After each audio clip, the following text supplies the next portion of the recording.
to say the least. They're both very clever. All right, joining us now to talk more about the race for the White House, Republican strategist John Thomas, as well as Democratic strategist Dave Jacobson. Welcome to you both. I have to ask both of you, though. I know that the GOP is traditionally the party of Christian values, but how will we know if the Democrats will make a good president if they don't talk about their genitals at all during a debate? Right. Isn't it odd to have a debate on policies and on issues? Yeah, it's like a new concept, jarring, right? Boring. So I want to ask you, Dave, just about you wrote a blog on the Huffington Post over the weekend. Sure. You said, how did Hillary get her mojo back? And I got to thinking, does she have her mojo back? I mean, she lost Kansas, she lost Nebraska, she lost Maine. How is that mojo? Well, look, it all comes down to arithmetic and pure delegate math at this point, right? She's got, I think, 1,100 delegates compared to Bernie Sanders' 500 delegates. So the challenge for him is to find a place where he can really break through and catch up. He might have won several states this weekend, Maine on Sunday just yesterday.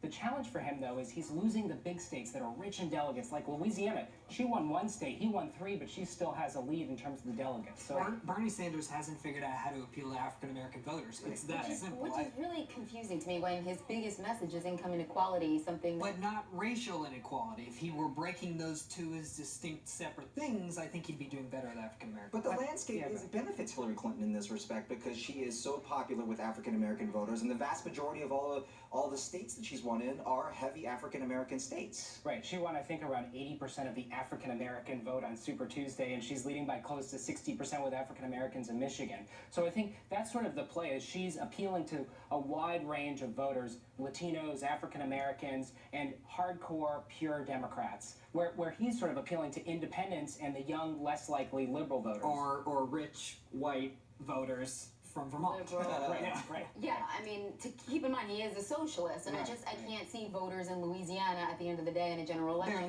They're actually fairly conservative when it comes to being a Democrat. Right. I want to show you a little bit more debate. Sorry about this. There were a few prickly exchanges during the Clinton-Sanders debate. There's one in particular that really got social media all fired up.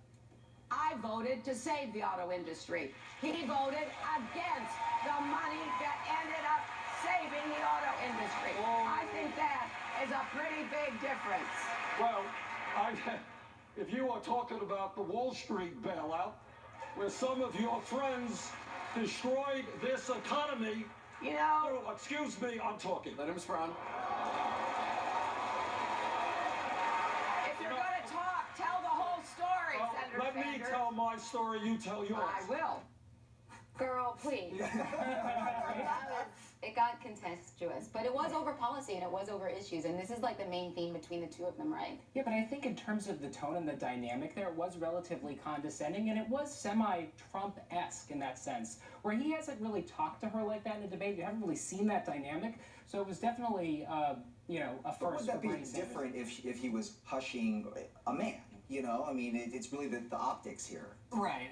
I think the fact is, this has always been Hillary's election on the Democratic side. It was hers to lose. The fact that she even had a scare from a, 73-year-old socialist from Vermont. Right. It's like, it speaks more to Hillary's weakness as a candidate than Bernie's strength as a candidate. I think it woke her up a lot, though. You know, when you talk about the trumping of Bernie Sanders, they are so similar when you look at them abstractly, right? You have Donald Trump, who basically is blaming, immigration for a lot of America's problems and getting people riled up and angry over that. And then you have Bernie Sanders, who's basically blaming the big banks for a lot of the woes that America suffers. And voters seem to be latching on to those because they are angry. So how does Hillary's message now that you wrote about sneak in there and kind of tap into that anger?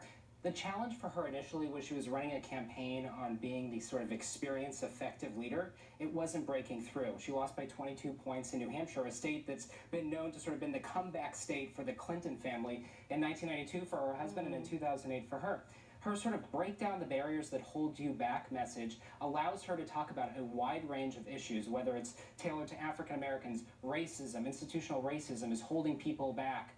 Income inequality is holding people back from breaking through and reaching the middle class. It's a message that sort of encapsulates everything that she's trying to sort of convey, but wasn't quite able to with this effectiveness, pragmatic message. Let's get over to the Republican side while we have a little bit of time here. We're talking about Florida in particular, because that's a big state, especially for Marco Rubio, Donald Trump, released a harsh new TV ad today targeting Marco Rubio and his questionable spending habits. Take a look. He used the Republican Party's credit card to pave his driveway and live it up in Las Vegas. When he got caught, he said he had used the wrong credit card. But he had used the same Republican Party card for 6 flights between Miami and Tallahassee. Then billed the state for the same airline tickets and pocketed the cash until, once again, he got caught. Ooh. Oh, double billing. Rubio is a little bit in trouble here, right? He really has to win Florida. Yeah, his path keeps getting narrower and narrower as he doesn't start winning these states that he needs to win. It really is Florida or bust for him at this point. Despite the backing of the party, you know, he has all these big names coming out and saying he's the guy. Right, who should be voted it's for. amazing to watch conservatives coalesce around Ted Cruz. I mean, that's what we're seeing at this point. If Marco Rubio is able to squeak out Florida, he doesn't drop out. This goes to a contested convention. Wow. And it'll be incredibly exciting. If Marco Rubio loses Florida, we may see him drop out after, and it may quickly become a Cruz-Trump contest. Yeah. Looking to Tuesday, how big is Michigan here? Especially, Trump looks like he's leading in polls in Michigan. Look, I think the real watershed moment that people ought to be paying attention to is March 15th, where you've got Florida and Ohio. You know, Michigan's going to matter. Hillary Clinton's probably going to win. She's leading by double digits in that state. Donald Trump's probably going to win that state. That's not going to change the overall dynamic of the race. The real sort of game-changing opportunities for the anti-Trump movement and Bernie Sanders' sort of last stand is really Ohio and Florida. I don't know if you disagree. That's right. We're going to see this race really shape up after Florida. We're going to know a lot more what's going to happen, but I don't think it's going to be completely done after Florida. I think we might be going to a brokered convention. If we do, bring your fisticuffs. It's coming. Yeah. Get the popcorn out. This is getting good. I know. It is. Please, we've had our fill of popcorn already. Right.